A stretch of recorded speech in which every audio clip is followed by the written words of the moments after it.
Good afternoon, good evening. Welcome to another episode of The Black Fairness with me, Robert. Weird, maybe. Man like Mo, be out here, yeah? Why do you All suddenly of us. Why do you suddenly become so loud? Because I put a little bit more bass in my voice, you feel me? It's a little bit more. After sound check. Hey. It's like a bait and switch. Like, let me sound check out this voice. And then... Come on. Cool. Well, the fans is locked in. Yep. Yeah. Let's go. Hi guys. Anyway, let's get into it. Who's in the hot seat this week? I'll jump in the hot seat because I don't have a question. Cool. I got a question for you, Peter. Oh no. So, why was Jesus performing miracles before his time if his time had not yet come yet? Why was Jesus performing miracles before his time if his time had not yet come? You're referring to Mary asking him to change the water to wine. Yes. In a few other instances, I think was it when he cured the lepers, the 10 lepers? I feel like he said tell no one about this, and then he went to go tell people about it. Yeah, the 10 lepers with the Samaritan. Yeah. Was that prior to his being baptized, though? Because I feel that's when the ministry started. Or was that just don't go and tell them because they'll come and like crowd? There's practical reasons why sometimes it was like don't tell people and stuff. Okay, but for the ones where it's like my time has not yet come, why do you feel like he still went ahead and did the deeds? So I think in terms of Mary, it was because he was honoring his mum. He was honoring his earthly parent. I think, in as much as we don't have a lot of information on his childhood, what information we do have suggests one, he grew in righteousness. I don't want to go into the theology of a perfect God having to grow in righteousness, other than a perfect God taking on humanity perfectly, and thus having to grow in his suffering, in his righteousness, having to grow. And so I think that was him just honoring his parents, honoring his mom. The way his mom asked him as well, and again, I don't know the original Greek rendering of this, but from the way that it's written, what's her name? Mary didn't wait for a response. She was like, oh, they've run out of thingy. And then she told the servants, do whatever he says, even after Christ almost protested. And like, I can, as a human being with a mom that does the same thing, I can almost see how that relationship can do, where it's the mom has asked you to do something and knows you will do it and doesn't even need to receive confirmation from you or receive your acknowledgement even of the request. So I think it was God, Christ in his humanity, honoring his mother's request. And also, in as much as his time hadn't come, that miracle then allows for a parallel drawn between Jesus' first miracle and I think the first miracle after the law came, which allows for you to say when the law came, the first thing that followed it was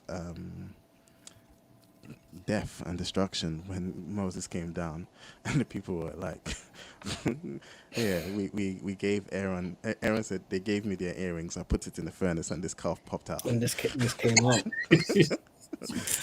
Whereas Christ's first miracle resulted in celebration and jubilation. And again, I'm not making too much of it other than it allows for a nice parallel, which I don't think God does coincidences. So I think it was just God honoring, it was just Christ as a human being, while still fully God honoring his human mother in that moment. Cool. Happy with that. Anything to add, Moses? Nah. I think it's anything that I do add would be speculation. I do think it was just honoring his mum and Yeah, it's a bit of a like the miracle in and of itself is a bit of an interesting one, because Jesus arguably didn't even do anything. He just instructs the servants to be like, all right, put this in here, draw it out, and give it to whoever. Um, there wasn't. It was more of a passive miracle than an active miracle. The act of obedience was on the servant sides of following his instruction. Whereas other miracles, arguably, he did do the same with others, like go into this pool and wash, pick up your mat and walk, blah, blah, blah. So it was more commands that were followed, and the miracle happened in their obedience. But in terms of why he did that before, he said he himself said it's not my time hasn't come yet, but he still did it. As I do think it was in honor of his mum. Um, and I think his mom was even more um, convinced of that element of his nature for her to even, when he said, "Oh, my time hasn't come yet," for her to not even bat an eyelid and say, "Just do what he says." So yeah, there's that element. So yeah, I wouldn't know what to add to it. I think Peter's done it well. Yeah, there's further to that element of parallelization, right? The what Jesus did as well, that miracle again goes to demonstrate, Christ turning bad things good. It was an earthen pot that carried water used for washing dirty feet and dirty hands, and it was that which would actually have rather been discarded. No one would have paid much attention to it, and he turns it into what the guests then describe as the best wine, which again is almost, metaphorical for his entire ministry, is turning our sorrows into joy, and giving us You life turn before my death. morning So into dancing again. again, it's the idea of, I don't think coincidence. I don't think it didn't go against his ministry in any way, and this allows for all these nice parallels to be drawn. So yeah. Cool. Nice. Moses, you're up. Yeah. So a few questions. I think this one is interesting. That's in the few questions. That's mad. Yeah, but a few questions came into my mind. But Cool. this one, do you know what? For some reason, yeah, I think my laptop is bugging out.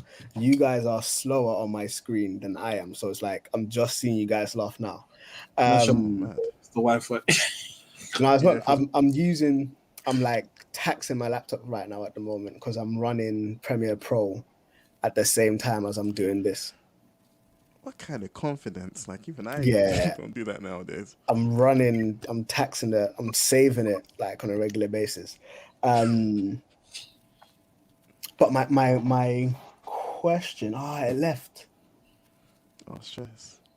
It left. Is this God saving me from something? Ah, it's gone. All right, all right. Whilst you think about it, I've got another question for Peter. There's a multiple question there. All right. Inquisition. Peter, how does someone know when they're struggling with sin and when they're just sinning? Oh, yo. This cut's close to home.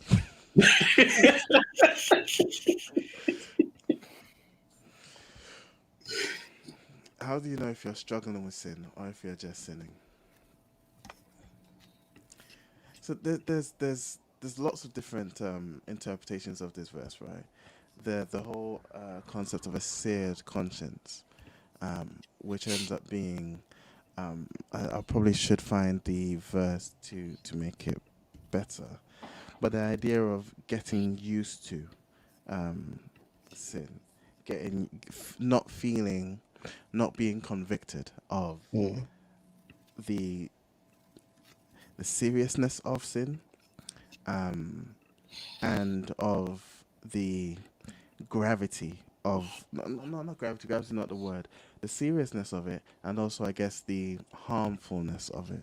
So if you get to a point where it doesn't bother you at all, it's like water off a duck's back, then this concept of a seared conscience is like you've lost this. You've killed the cells, the nerve cells in your skin, right? And you can't feel anything, right? So I think that ends up being again, yeah. I don't want to say this authoritatively. I'm not doing a sermon on this, so take it with a pinch of salt. But I think if you get to a point where it doesn't bother you, you don't feel convicted about something, you don't think it's a problem almost, then you aren't struggling with it. You know, that's not to then say if you do it and you feel bad, that's good. But it's to say It's better. conviction is fruit, or not, conviction is symptom of the Holy Spirit working on your heart and you recognizing you don't belong there or you shouldn't be doing this, right? And as much as we can acknowledge there are things we feel convicted about seriously that we do then find ourselves going back to, I think that for me is would be the determining factor. Is has this thing become it's fine, or it's not hurting anyone, or you're justifying it, or you're not receiving testament within your spirit that what you're doing is wrong, or you're not aware of that, then you aren't struggling with it.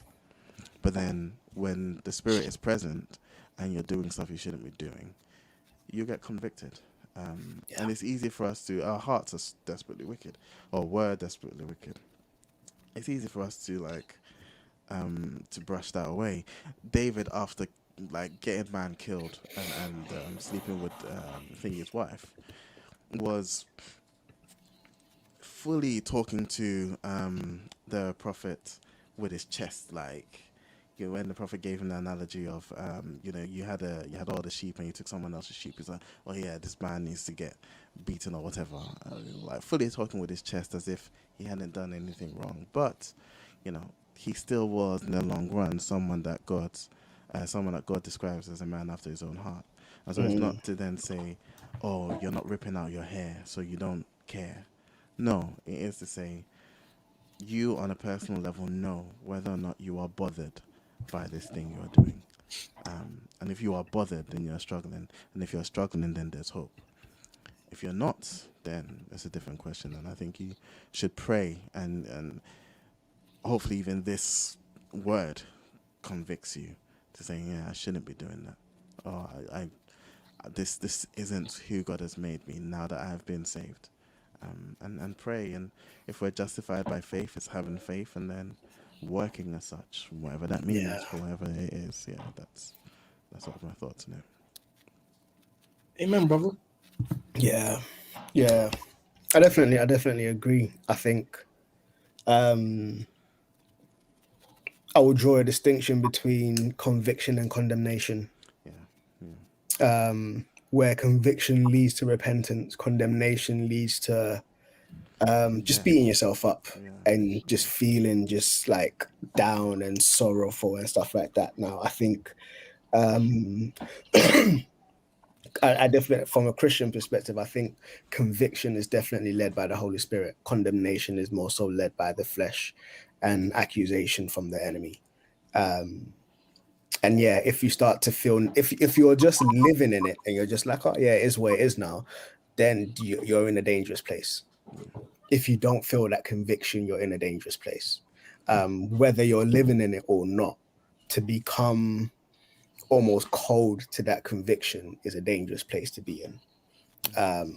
But if there is godly sorrow, which is like leading you to this point of like, God, like I really don't want to do this, then you're in a good place. You may still be leaning on your works to kind of keep you through it, but I would still say that's better than being apathetic about it and just being like, like it is what it is. I remember my question. My question is,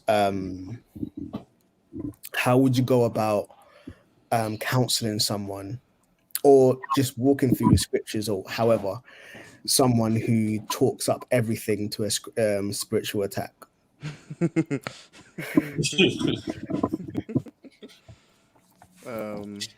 So like I heard this one, my child's got autism, it's a spiritual attack, whatever, this and that. So yeah, it's just like how would you go about that, recognizing that spiritual attacks are real, Yeah. but yeah, that nuance.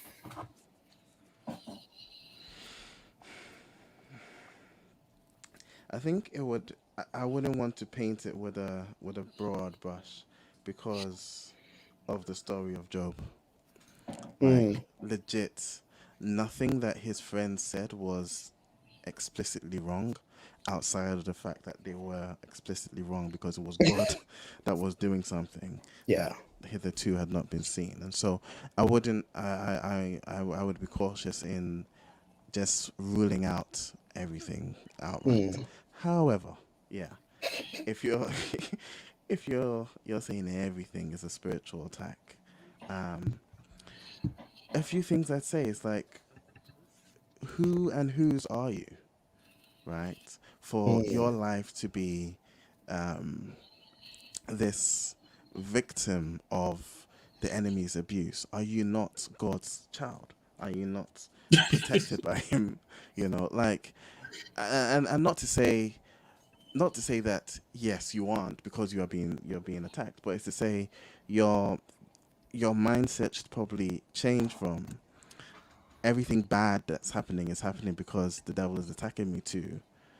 If there's something bad happening and I am God's child, then will God not work that out for my good? Right? And if God is working it out for your good, then it's not a matter of this is spiritual attack, this is spiritual attack. Then it's a matter of focusing on God to work it out for good, if that makes sense. So that's one element. The other element is also, no one should say God tempts them, right? But then the enemy tempts us based on our own lusts. And so I encourage the person to do some soul searching, right? Someone was like, oh, someone nearly missed a meeting.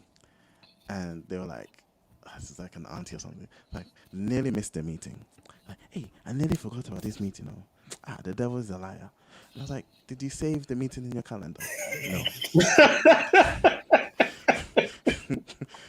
You know, so it's like, was that an attack, or was that your own, lack of system, right? And so I'd say the enemy's attack surface ends up being, for the most part, our own lusts, our own incompetencies, our own weaknesses. Those aren't God's fault. Those are things that we need to work on. Those are things that we need to continually try and mature in, pray about, work out. So I'd say again, maybe you're the one that's opening up to the enemy in these areas, and you need to fix up. Hey. And yeah, again, I wouldn't rule it out, but maybe they are being attacked consistently, And are you then maybe not doing what God wants you to do? Are you doing something such that you are putting yourself in a position to be a target and to be a vulnerable target as well? You're losing all your money. Well, are you spending it the right way? Are you stewarding it well? Is it an attack, or is it you probably shouldn't be spending time in the casino? I don't Bad stewardship. Or on Sheen. Yeah. So yeah, I think there's a number of things. I wouldn't rule it out completely, but I think there are a number of steps that you should look at before you get to, woe is me, the enemy is attacking me. Yeah. Because as a child of God, the enemy is defeated. So yeah, that's sort I of that would almost be missed my my approach. meeting. The enemy, the devil is a liar. I was like, because I didn't say it like, oh yeah, that you didn't save it. I was just like, oh, did you save it in the calendar? Like maybe you should save it in the calendar. You know, you should set an alarm. You know, that would be. But yeah, Yeah. that would be my approach. Yeah. Okay, no, I like that. Mm. That's good. Yeah. And to be honest, some of these African aunties, they be dabbling in stuff, you know. They be dipping their toe in some stuff, and then Oh, oh, it's mad. they get a bit too excited when they hear someone's been cursed in the village. And you can't even blame them, bro. Some of these prophets be like, you have an auntie in the village. Yeah, everyone has an auntie in the village. Yeah, but then that auntie has taken you. I'm just like, I thought we're supposed to be hidden in Christ. I thought the blood was supposed to be sufficient. Yeah. I thought we've got the whole armor of God. Like, what are you talking about? Nah, bro, we need the witch doctors out here, bro. Fam. Yeah. God can use all things. Have you heard? Witch doctor included. Anyway, all right, let's get into the topic for today. Actually, before we start, this might even be a bit of a segue. Did you guys watch the last Bleach episode that came out? I haven't yet. No, I haven't yet. It was serious. Oh, I haven't yet. I've got 4 episodes of Bleach to catch up on. And the thing is, Bro. I haven't even been watching it. But then, like, someone like put the episode up on YouTube. So I just watching it. It was serious. You see Senjumaru, yeah? Babes of life. Yeah, that episode was serious. And yeah, they are going hard with this thing. And they're making the Zero Squad look so much better than they did in the manga. Yeah. So Senjumaru, for those who don't know, she's one Shinigami, basically a Grim Reaper with samurai swords. And she makes all the garments for all the people in Soul Society. Or like it's her design that everyone uses. And then, boy, I'll wait for Peter to catch up on that one. Anyway, speaking about clothes, I wanted to talk today. Give me 2 seconds. Let me leave and come back in because it still hasn't caught up. Give me 2 seconds. Cool. Would you want to pause it? Should we pause it here and then we'll pick it back up? Yeah, we can do. Yeah. Not pause the recording, but just Yeah. Hold up till he gets back. Actually, do you know what? I feel like anime and manga is like dying now, or is it just me? Dying out? It doesn't seem, or like the quality doesn't seem as good as it used to. Really? Yeah. I don't know if I agree, because I think we're getting a lot more diversity now. Like, I've been seeing Chinese manhwa and stuff like get animated and looking sick. Yeah, but I haven't seen any. I feel like I haven't seen like a heavy hitter like a Naruto or a Bleach. And I mean, Boruto's going kind of hard. nah, Naruto is such a waste of time, bro. Am I on? I think I'm in the I'm in the manga. I'm in the manga. No, I'm not reading the manga. I'm just thinking my latest sort of info dump on Boruto is from the manga, so maybe that's why. But Boruto's kind of moving hard in the manga.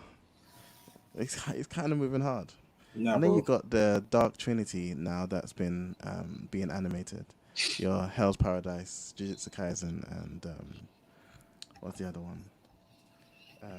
They're still animating. There's another batch of Hell's Paradise coming out. Yeah. Sick. Yeah. Because they finished the Hell's Paradise manga. Yeah. Yeah. So Almost. I think there's more coming. Bro, I don't know.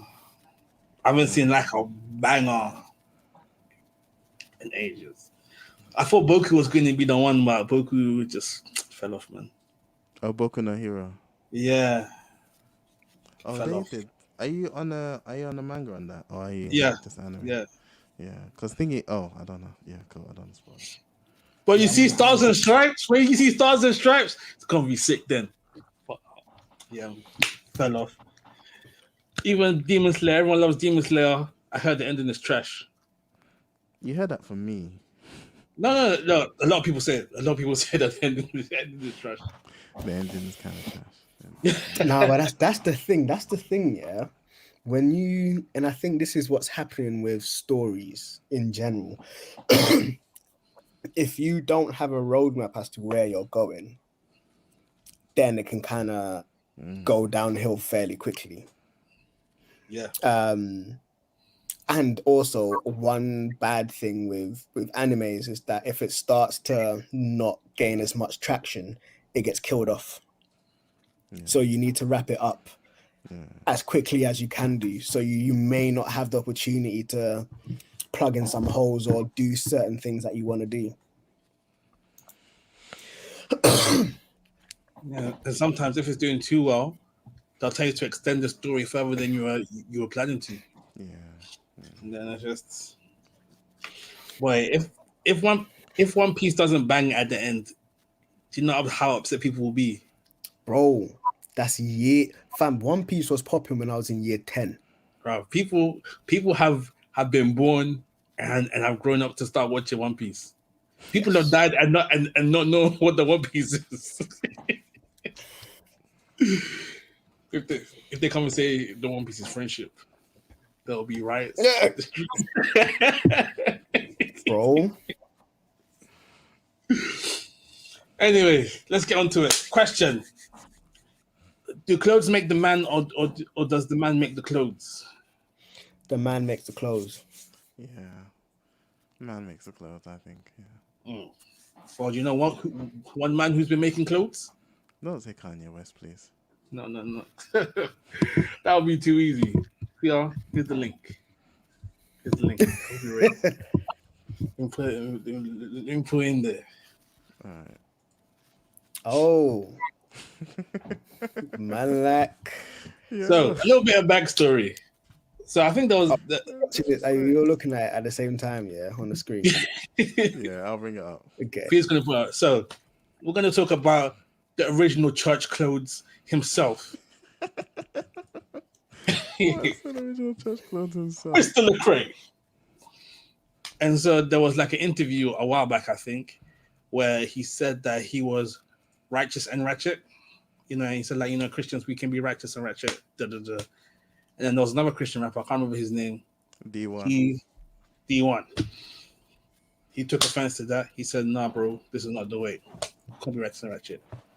Off the back of that, Lecrae has now come out with this clothing line, righteous and ratchet. And I thought, let's go through some of the pieces, see what we think. PR, would you wanna just pick one? Not that one first. No. We'll got that one last. That's my favorite. That's my favorite one. All right, cool. All right. So this one. Yeah, good. Yeah, there you go. All right. Let's have a look. Righteous and ratchet with the God hands. Jeez. What do you guys think about this one? It's on the Christmas wish list. I'm trying to wrap my head around the tagline. Oh, we'll talk about that afterwards. Oh, you haven't followed this. Because doesn't even Kev on stage have the Righteous and Ratchet podcast? He used to. Okay. But that was more. It. Yeah, but that was more. Kevin on stage was representing the righteous part because he was a bit more Christian back then, and then Doughboy was the ratchet part, and so they were righteous and ratchet. Okay. Lecrae saying Christians can be righteous and ratchet. So it's slightly taken out of context. This is not me defending Lecrae. He was effectively saying he's a work in progress, and saying there are areas where he fails. There's he's being made righteous, but he's still a bit ratchet. And he effectively just saying, look, I'm a work in progress. I'm not perfect. And it came out of a place of, I guess, a response to an expectation of perfection, at least in the interview in Perfection, which yeah. he first said it. Yeah, you know, and this idea of, no, I'm a work in progress. Now, these nails, right? So in this one, these nails being ratchet, but the righteousness being they're praying, right? I can't say the nails are sinful. You can't. I don't think. I don't think the nails are sinful. And girls, I know girls that be getting the tiger claw nails. And they they can pray, they can know the Bible just as well as anyone else. The nails are not an indication of their states, whether they're saved or not. But the nails, then everyone in the community, in certain communities, has those nails. So, you know, what do you call it? It's this idea, I guess, of what is actually sinful and what is just cultural. Yeah. What's bad, what's Yeah. right. And so I wouldn't be buying this because I don't like those nails. They're not practical. They're expensive for no reason. But I wouldn't buy this for my kid. But I, again, wouldn't tear my nose up at it. I don't think it's wrong, per se. Yeah. How do you Yeah. believe you saw Anita wearing this? Well, Anita doesn't do her nails like this. If she wanted No, to no, wear it, then that, fine. that was the Yeah, question, yeah, Peter. yeah. No, fine, fine. You know, it's a t-shirt. I'd rather take it off, but that's everything. So, Hey, not Come on the on. podcast, fam. so yeah. No, I wouldn't mind. All right, next one. Offense. Cool. This is. I think there was another one that was like another. I guess it's just this one. What's that one? This is just And the the ratchet the one. wording. Okay, nice ratchet tee. Nice. All right, stylish. I can't say anything wrong about it per se. Yeah. Okay, and last one, which Which I is think is my interesting favorite. because this is not even actually the original. I think. Oh no, there was another one, but that one Yeah. he took down. Yeah, he took down with an apology. Oh, swear. So this one says, I can quote Kendrick in Corinthians. The one that he took down was, I can quote Cardi in Corinthians. Yeah, nah. I'm happy you took that one down. Whap, I'm happy you took that one down. whap, and yes, do all things to God's glory. Yep. Make it touch that gangly thing at the back of her throat to the glory of God. Yeah. Yeah, do you know what? I vibes with this shirt because I do it. This shirt is the one that I have a problem with. Me too. This one, to be honest. I vibes with this because I do it. Like I will quote Kent, bro. Like I've got there's a guy, I think his name's Mozzie or Mossy. I think it's Mozzie. I heard this song on while I was watching Black Panther, and I searched it out and I found it. And like it's full of swearing. Like it's mad. But I'm like, yo, bars. And I was having a mentoring session when I was working in the church, and I used that song in mentoring. Wild. And like it worked. Like the content of I used it, so I think it worked. I'll need to ask that person if he thought it was relevant. But yeah, like I do that. Interesting. PT has some thoughts. So the statement to me, whether or not it's intentional, the statement almost suggests equivalence.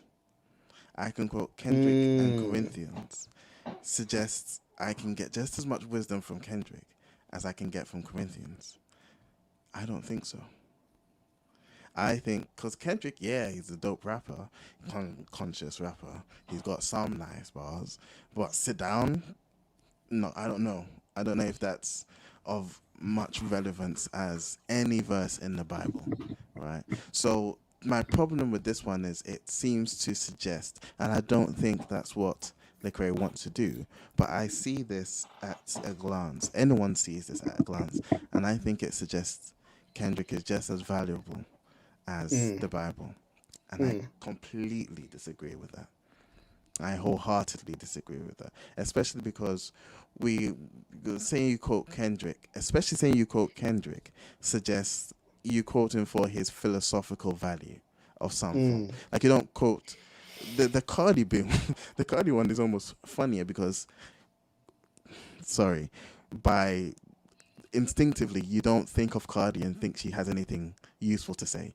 You think of Cardi and you think maybe she's got something funny or something wild. And so cool. Yeah, you can say something wild and you can quote the Bible.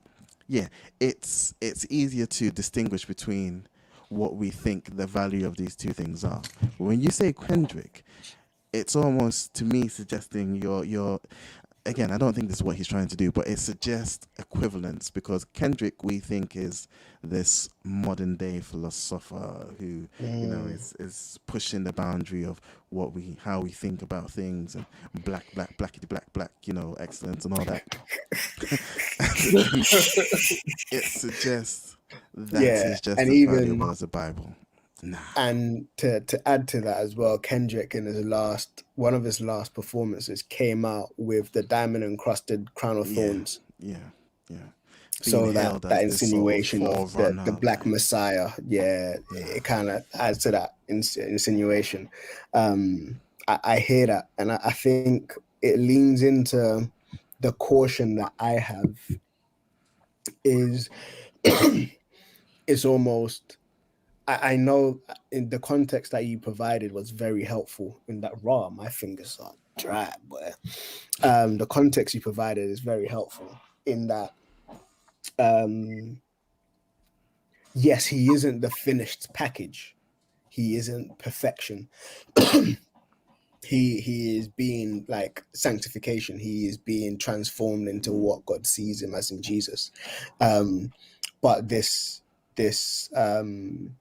this line of clothing almost celebrates the Yeah. fallenness, and that's what I'm a bit iffy about because it's just like, oh yes, I can be broken, and that's like I can celebrate that. It's like yes, that is a reality, but we're trying to lean into another reality.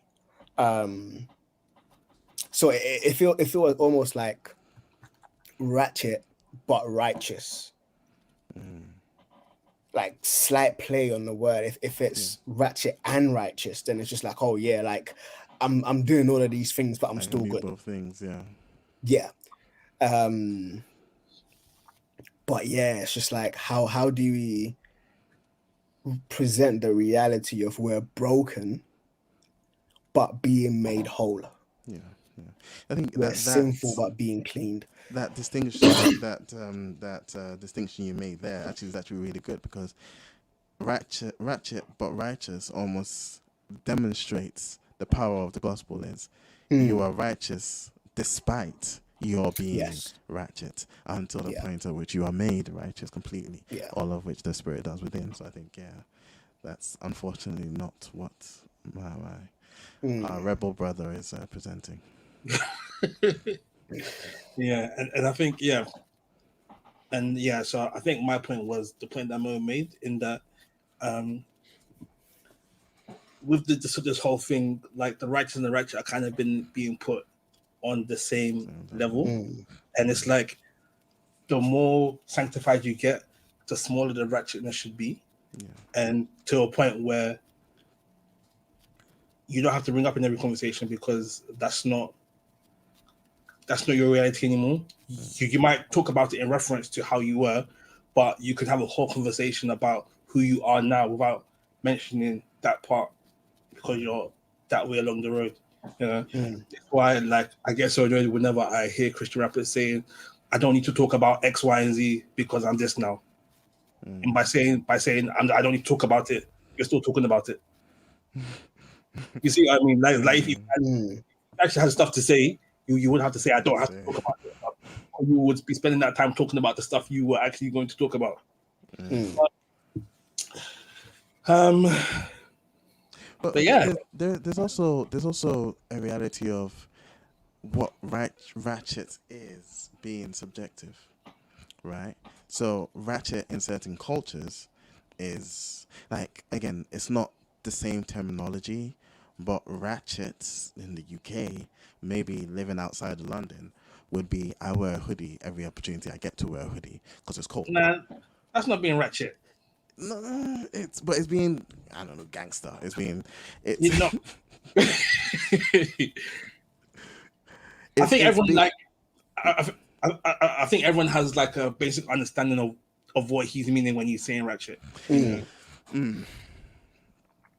Like But then, like in like it with it being that's fair. Lecrae specifically.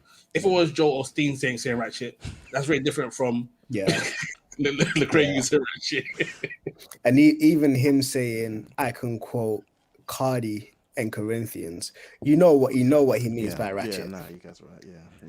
Yeah, you know what he means by ratchet. I was trying to find an angle. No, but you're right. The word ratchet, depending on your context, may be subjective. You may not be privy to the fullness of what it means contextually, because you're almost on the outskirts of that terminology. You may just think it's the dressing, the way this person, like, I only eat noodles because we don't have whatever, like being poor or whatever, that then being in ratchet, without recognizing that no, it's a behavior, it's a lifestyle thing, it's a debased lifestyle in essence. There's a reason why those Specifically nails being were. what Lecrae was referring to. There's a reason why those nails were as long as they were on the other T-shirt, because there's a stereotype that he's playing to with that. He might say us culture to culture, Strip club. Yeah, he might say it's the culture, but those are parts of the culture that we shouldn't be celebrating. Yeah. You know? Yeah. Like even when that pastor from Mike Todd's church was talking about, we don't make it rain on booty cheeks, we make it rain on the one who hung. It's just like, amen.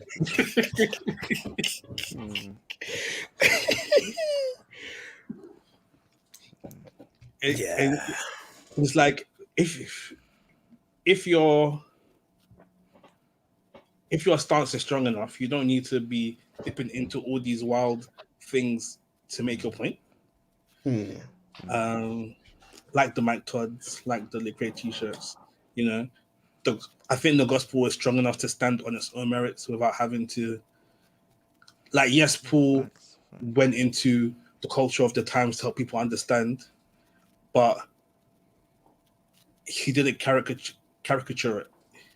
He didn't. He wasn't like doing court jester to try and facts, you know. And even Jesus was very serious about what he did. Paul was very serious about what he did, you know. And Paul, who even called himself the biggest sinner, it wasn't in every book that he wrote that he wrote about how big of a sinner he was, because there was more important things to talk about. Yeah, he only said it. He only said to make a point in a specific sense. Yeah. I think as well, and I think this is just speculation, but I find it interesting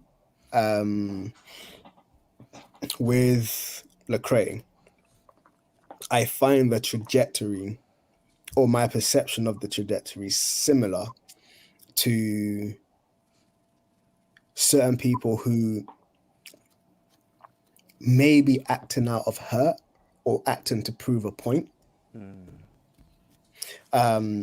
So it's no secret that the evangelical church has hurt him deeply, and it's not particularly that he's got a point to prove, but he's living out a certain perspective that he knows doesn't necessarily mesh with the Western evangelical church. And so he, by the way that he's living and stuff, he's trying to live out, quote unquote, his truth. But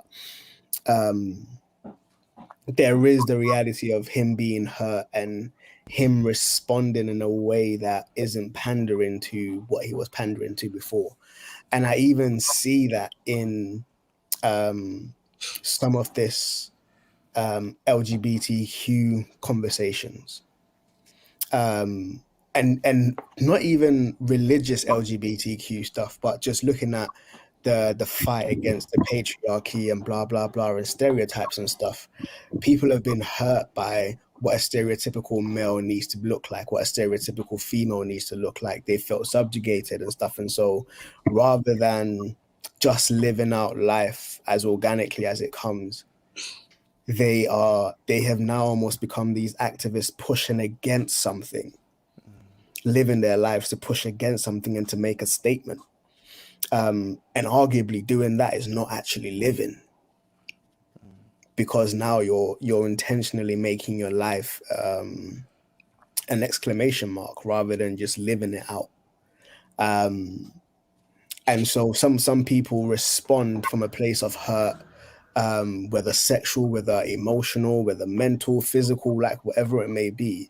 We start to live from that place without recognizing that this isn't bringing about healing. It's just living from a place of hurt, and ultimately we're festering in that. Now I don't know if Lecrae's in that space or not.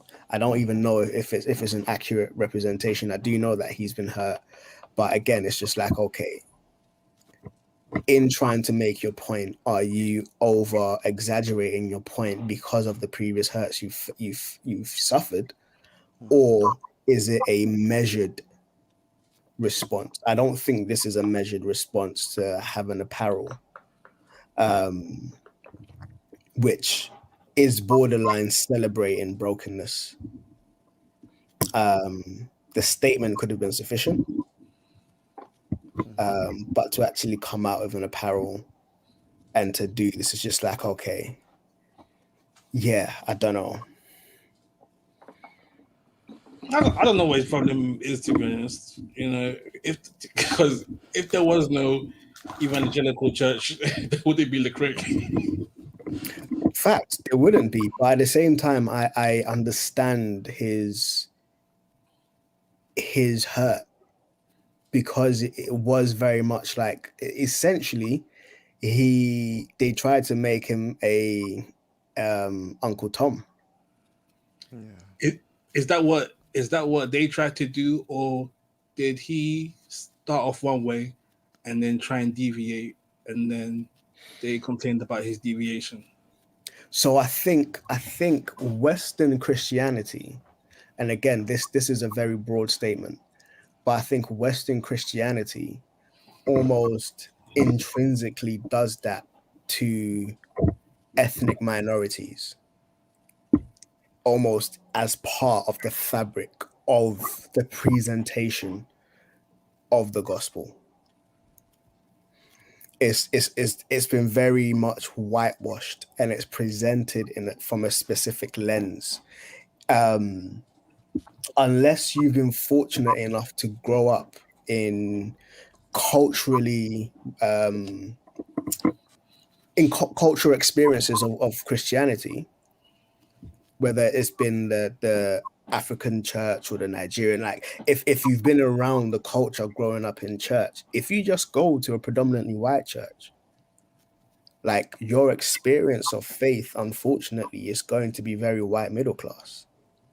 And it's going to strip you of your heritage and identity as you engage with faith. But Lecrae wasn't going to a white church, was he? He was. I believe he was.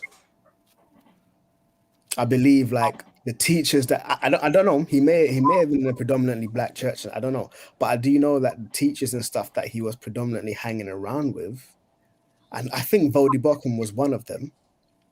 But again, he kind of stands in the crowd. He was on a John Piper thing, wasn't he? Yeah, he was on a John Piper thing.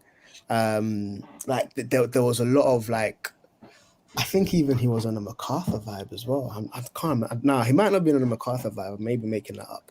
But he was definitely on a John Piper vibe.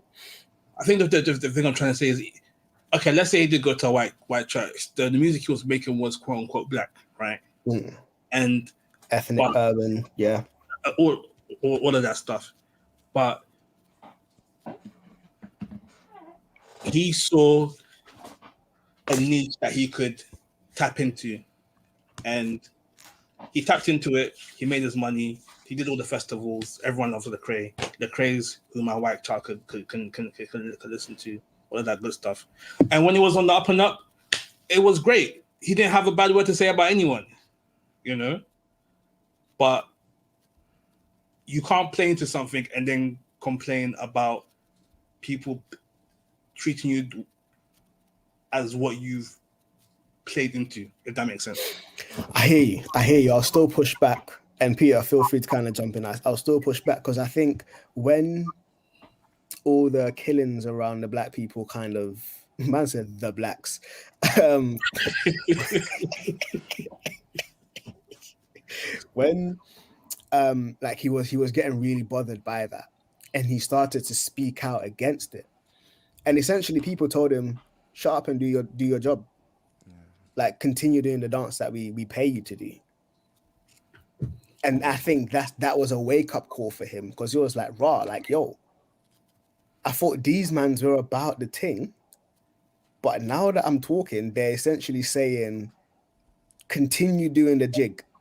We don't want to hear what you have to say. Continue doing the jig. I think the change happened before that, big like when he moved into inspirational music, which happened before all the Black Lives Matter stuff. I think that's when the pushback was happening. Okay, so would that be? Do you have like an album reference? So I'm thinking First Church Close. Bro, I don't think I've listened to Lecrae. No, I've listened to one Lecrae album, and I think it was his first inspirational Lecrae album. Let me see if I can find it. And it was pretty good. But then it wasn't the Lecrae that was like, it wasn't a hard hitting Lecrae. Yeah, I definitely give you that. It wasn't that. I'm never gonna stop talking about the Bible. Yeah, don't want to change my life with during Triumph and stuff. Like, hey, them bars there, yo. And those were gym songs. And the thing is, you can't make statements like that and then be upset when people be upset that you're going back against the statements that you have made. In my opinion, yes, people grow as artists, but if you pedal onto white middle class America, they gonna chain you, black man. They gonna chain you. Answer Django. Peter, what were you gonna say? No, so I think I agree that there's definitely some element of hurt sort of directing his behavior, but it's interesting because normally that's the album. Okay, yeah. Yeah. So I've never liked the way Lecrae raps. I've never liked his flow style, so I've never followed him.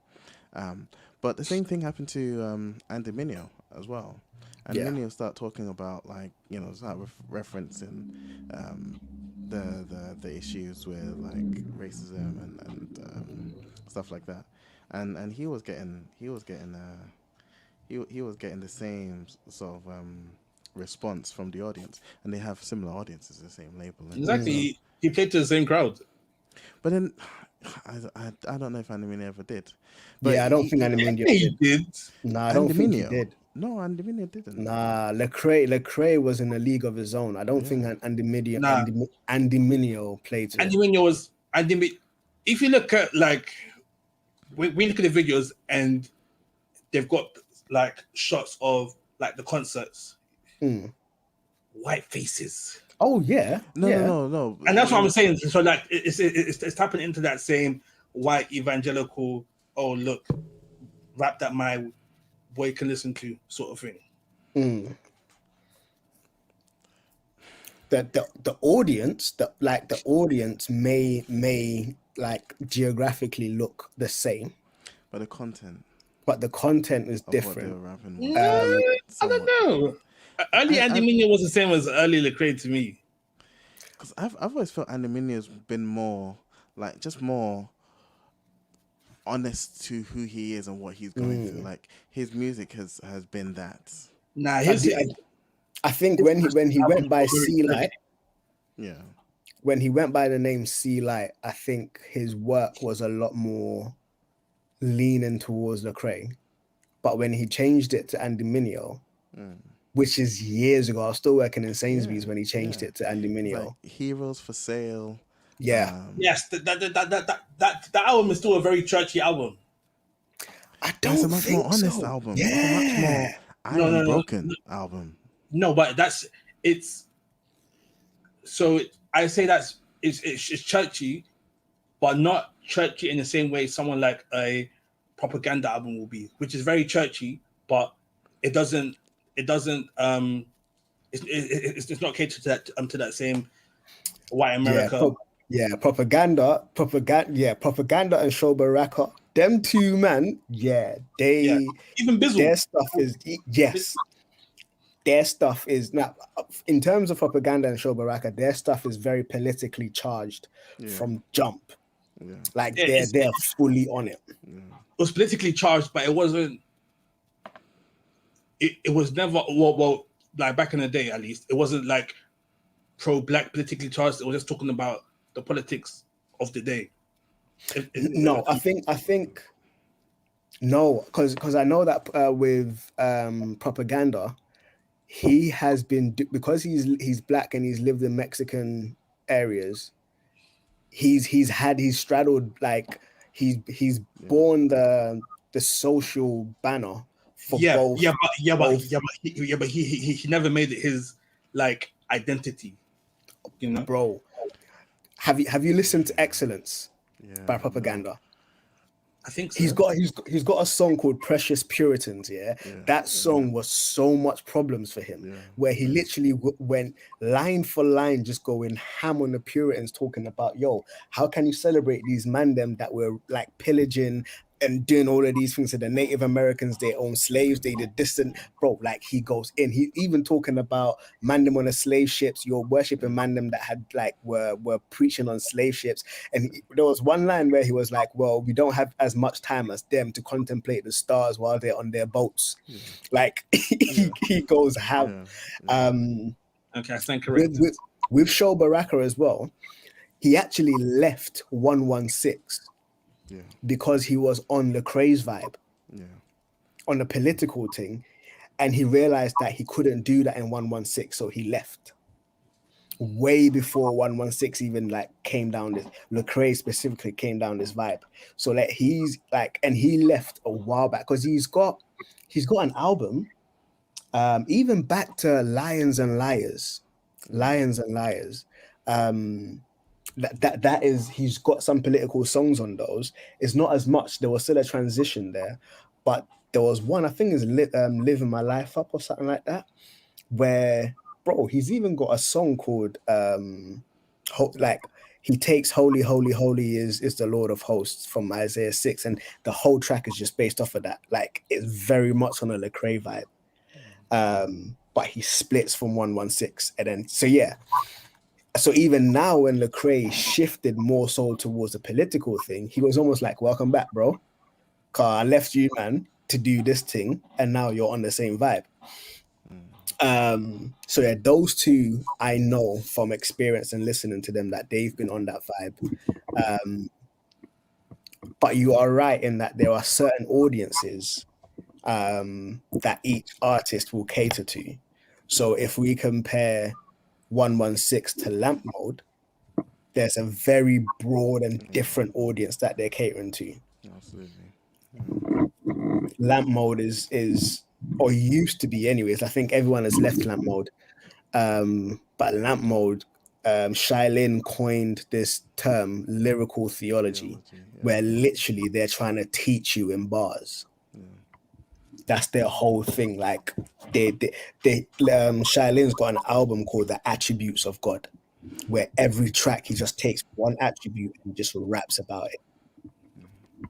So yeah, and then Timothy Brindle's got an album called The Restoration, where he kind of goes through the restoration journey, where Jesus has been shown throughout the Bible. There's Hazakim, where they're Messianic Jews. Man. Bro, they're Messianic Jews, and so they're bringing gospel doctrines to the Jewish community, and so they're very much about teaching. But you're right in that, yes, originally Lecrae's work was aimed towards the youth groups, was aimed towards like the white youth group, the evangelical youth groups, where they had the budget to pay for my man to come in and worship and like do songs and stuff. And he was almost seen as the acceptable urban music maker in the white evangelical circles. Yeah, so it could be seen as he's biting the hand that fed him. It definitely could be seen as he's biting the hand that fed him. And I won't fault you. I won't fault anyone for seeing that. I also recognize that sometimes it's easy to get lulled into a space due to acceptance, due to the way that things kind of progress. This is how you're making you're making the ends meet. Yeah. It's easy to get lulled into a space, and then when the rubber hits the road, recognize that, yo, this isn't the space. This is how some people get lulled into cults. When the rubber hits the road, they're realizing that, yo, did the pastor just say every man should go outside and eat grass? This ain't the space. Well then, nom. This ain't the space for me. So yeah, whatever. And again, I don't know him. I don't know what's going through his head other than what he says in music and stuff. He's got one track actually. Let me see if I can jump on. There's one track where he breaks down his hurt, his pain. I think it's on one of his latest. It might be on Church Close 4. Deconstruction, the last song on Church Close 4. He breaks it down. He breaks down the hurt, the pain, and what he's been doing to kind of build it back up and stuff. To the point where he's like, he almost left the faith. He was speaking to his wife and it's like, I can't do this. Like, these people that I thought were for me, I realized that no, they just wanted me to sing to their tune. But as soon as I presented myself as a human being and the things that I'm hurting about, they weren't on it. So yeah, but again, I say all of that to say I still can't vibe with the ratchet thing, because I won't celebrate my brokenness. I won't celebrate that. I will not even potentially, I will use it as a bridge to connect with other people who are broken, but then hopefully pull them to the side of righteousness to be like, yo, but God is making me righteous. Like, he has taken my brokenness and stuff. It's not something that I would want to celebrate or to give the impression of celebrating. Now, I know that I do that. I'm not perfect, but I wouldn't want to create apparel celebrating that. Yeah. That's like a wife beater, a domestic violence don, talking about, yeah, I'm a police officer and I beat my wife. Like, what? What? Oh dear. Okay, final question. What's your guys' favorite piece of Christian apparel that you have? God over money. It's easy, yeah. GOM. I don't wear mine because it's red and white. The words are in red and white, and I'm like, it's too much attention. I'm too self-conscious for that at the moment. But Peter's got the all black one where it's subtle, and I'm like, that's the one that I want. If I had that, I'd be rocking it all the time. That t-shirt is Peter's evangelism style as well, isn't it? Incognito. By the time you realize you've already caught the message and he's gone. That's shots. Robert didn't even mean that as a compliment. That's shots. I didn't. Well, it's cool. All right, guys, thank you for listening. What's your favorite Christian apparel, bro? Say, if you got some. I don't wear Christian apparel. He has it. He doesn't wear Christian. This heathen. You heathen. I've still got my Unite t-shirt. So I'll say that one. That could be a football club. That could be anything. It's got a verse on it. It's got a verse on it. It's got Bible verse on the back. What Bible verse? Couldn't tell you. Actually, that's not my favorite one. Actually, because my favorite one has to be my prep and pray shirt, which is the one that I designed with Dunamis. So, Do you know what? I don't actually own this one, but Andy Gray actually designed it with somebody else. But it's got the scripture on it, like the where it's from, John something. But it says, "I must decrease and he must increase," and then it's got like a crown of thorns on top of it. That just looks, that the design of it looks hard. I told Andy if he prints it, if he's doing another print run, let me know. Yeah, it looks hard. I saw a guy wearing it. So Andy was managing a music artist, and that was like their label thing. I saw him wearing it in Valley Park, and I was like, "Yo, even now it still looks cold." Even now, it still looks cold. So yeah, that would be it. But the one that I own would be GOM. There's a T-shirt that came on stage had that I like. That said, "You can do all things through Christ except play with me."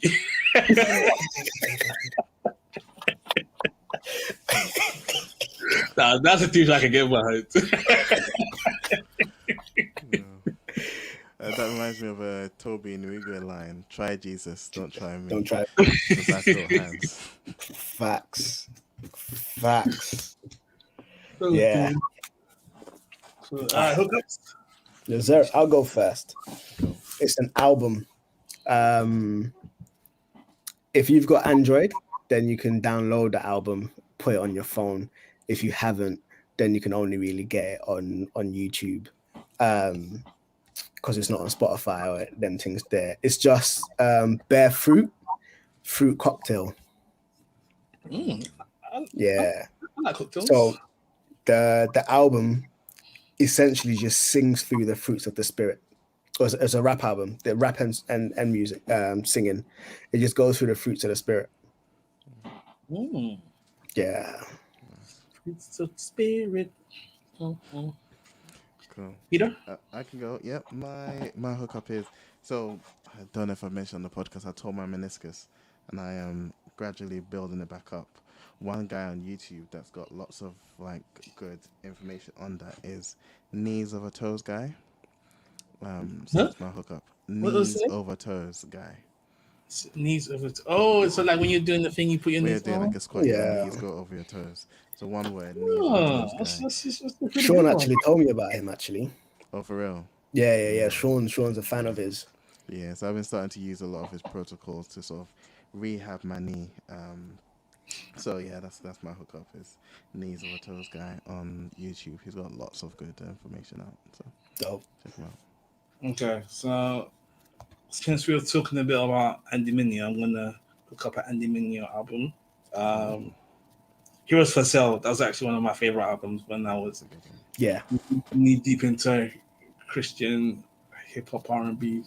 You only went knee deep, yeah? Before I realized it's a damn. No, You wanted to quote. You realized you wanted to quote Kendrick and Cardi Moore. And the thing is, I don't even like Kendrick. I don't like the way he raps. Kendrick is my guy. Kendrick and Cole. Cole was great. Kendrick is I've only just been recently starting to get into Cole. Cole did one of the songs on what's it called? Creed 3. Okay, I haven't It's one seen of the it. songs of Creed 3 where he uses a line that Eminem wrote for Dre. I can't remember the line, but yeah, it's so hard. Cole's he's slowly getting into my playlist. Yeah. Cole World No Summer. I only listen to him in the gym though, because I don't pay attention in the gym. But that's fine. Got to qualify it because I'm not ratchet and righteous. That's right. All right, let's round up. Shout out to Reed for the intro outro music. Calvin Turner for the amazing logo. Find us on Twitter, aka X @FurnaceUK, Instagram @TBS Furnace, YouTube. Would be amazing. You can find us. You can email us. No, you can. You can find us at soundcloud.com/no apostrophe on all good podcaster websites and apps. So it got stuck in my mouth. The Black Spoilers with the apostrophe Email tbsfriends@hotmail.com. Yeah, I messed it up, but guys, That's cool. by now you know where to find us. If not, That's cool. write a message, put in a bottle, throw it in the sea. We'll get to us. Don't litter. No, No, throw it in the sea. it's littering. You're still littering the sea, bro. No, it's a message in a bottle. It's littering. That's Romantic. nah. That's just gay.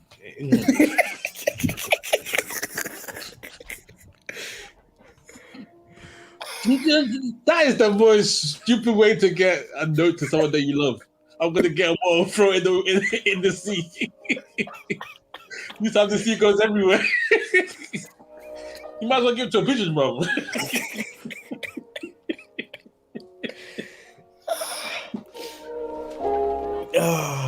Oh, that's so funny. People, them. Cool, guys. It's the Black Sis Fan signing out. Blah.